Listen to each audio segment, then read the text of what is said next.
Well, if you ask me about my name, I am Acharya Vinay and I physically belong to India. Yeah. I live currently in Rishikesh. I'm a teacher of yogic sciences for last 22 years and teaching in different places to different people from all over the world, and especially teaching a form of yoga which people can really blend in and make a positive upgrade to their life experience. That's my intention. So not just teaching, exercising, but how yoga can affect your overall personality. That's what I try.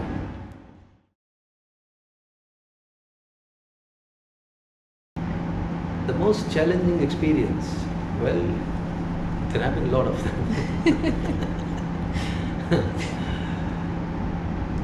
But I think consistency. Consistency is a challenge. How to be consistent. Because you will face a lot of obstacles which can shake your, trust, your faith, or which can send you off the line in which you're walking, which can stand as like a wall. There can be a walling also, where you feel like now I'm stuck. So consistency is something that is very important, and sometimes I felt that I was challenged by that, because when you live in this world, of course you will be facing obstacles. Nothing comes as a smooth passage of butter. You also have like big stones, and when you have responsibilities too, then sometimes you can, it's easy to waver off. For everybody who's interested in some kind of spiritual growth in their lives, this I would like to tell them that you will have to learn how to balance your outer and the inner world. That can be one of the biggest challenges. That how will you balance this to this? Because once you go in, it's very difficult to align with the outside. And most of the people get confused there. When they see the inner world, it's totally different from the outer. But because you are also living in the outer world, you cannot completely ignore it. And you cannot completely reject it. So, that harmony. Well, a couple of reasons for that. One is it was a part of my family tradition. I belong to like a Brahmin family where these things are passed down to you through your fathers and grandfathers. So a big part of it I learned as I grew up. Not because I had to teach it, but because just it was a way of life for us. And my initial training started with my father when I was like 12 years. And then at a point of time when I went out, see around the world, there was like mixed feelings of, do I want to be doing something, which is like a regular course of work and job and all that stuff, or do I want to do something? So going through these kind of emotional scannings about in which direction I would like to put my life and my energy into, I found that this can be a very good method where I can bring in those things from the past, the tradition. And because I got this opportunity to be educated in the modern system, and I was familiar with the modern concepts also, like the science and other stuff, so I decided that why not just try to blend them so that we can bridge the gap between the past and the present. And after that, I decided to follow or pursue some studies. So I did some courses, and then I went to university where I did a yoga, like a master program for 2 years. So I trained myself for six, 7 years. And eventually I started giving things to others.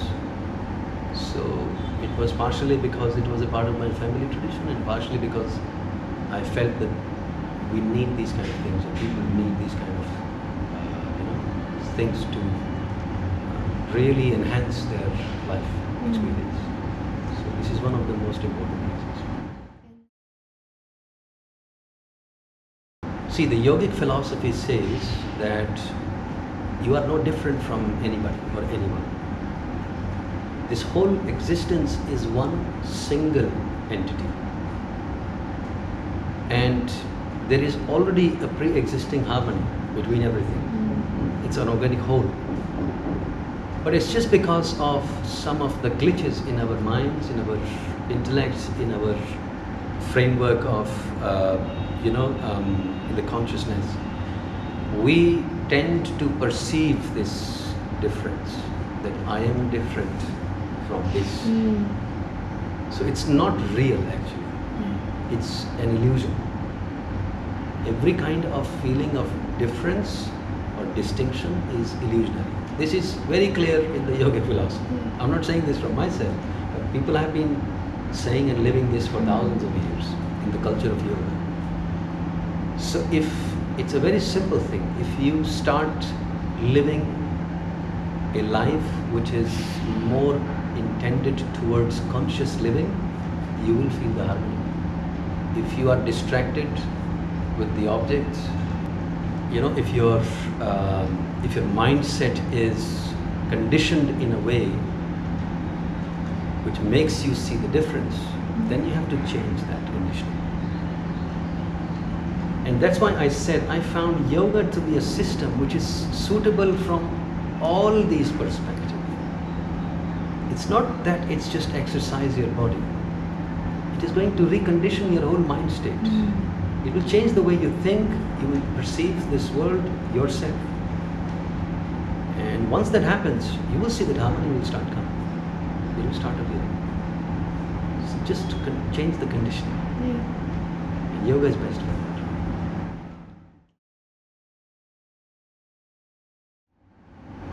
I don't have anything personal to transmit. I just feel like that every living being, not just humans,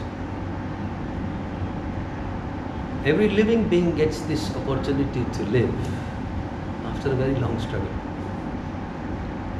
And when it comes to humans, our struggle is much longer, much more intense, because we have come through a long way. So the most important thing is we need to understand the importance of our lives, how important it is. And a feeling that I would like to transmit to everybody is,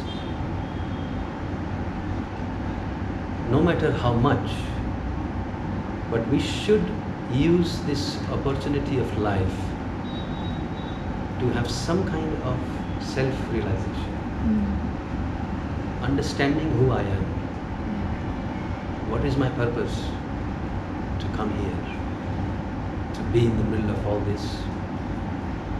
Am I just here to fulfill my desires, or I'm also having some additional purpose? So I would like people to become more aware of these things, which is not going to help anybody, it is going to help themselves. Because once you have that sense of purpose, once you have that, inner contentment of who I am, then you can make anything with your life. You can just rise it up to any possible levels. The problems that our society is struggling with today is primarily because that sense of self is not there. And everybody is searching. and who I am. But unfortunately, some people just go to the completely wrong directions in that search. Some people can find ways. So one thing, if I got this opportunity, this is the thing that I would like to transmit. Yes, and everybody get this awareness.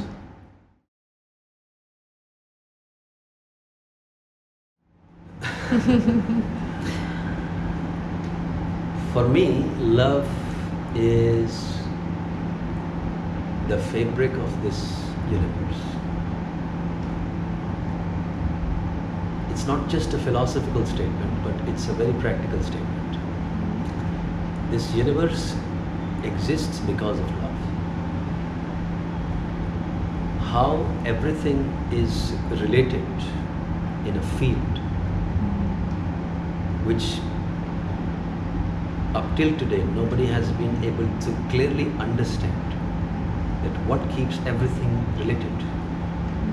How these big bodies of matter, they are so nicely and so uniformly connected with each other for billions of years. For me, that is love. Something that keeps you together without any conditions. Something that doesn't come with conditions. It's our mind that will put condition to it. Yes? It is our mind which will create different versions of love. But love to me is a non-dual emotion which can only exist. There is nothing which is opposite or against the love. It is something that binds us all. It is something that connects us all, whether it's an atomic mass of neutrons and protons. They are strongly binded with each other. I call that as love. Or we sitting here, we didn't knew each other a month ago, and now we are sitting here talking about these things. For me, this is love. This is what brings us together, and this is what is going to bring this whole world together. So when we can shed our differences and our expectations, and we can just see each other as ourselves, that is love to me. Thank you so much.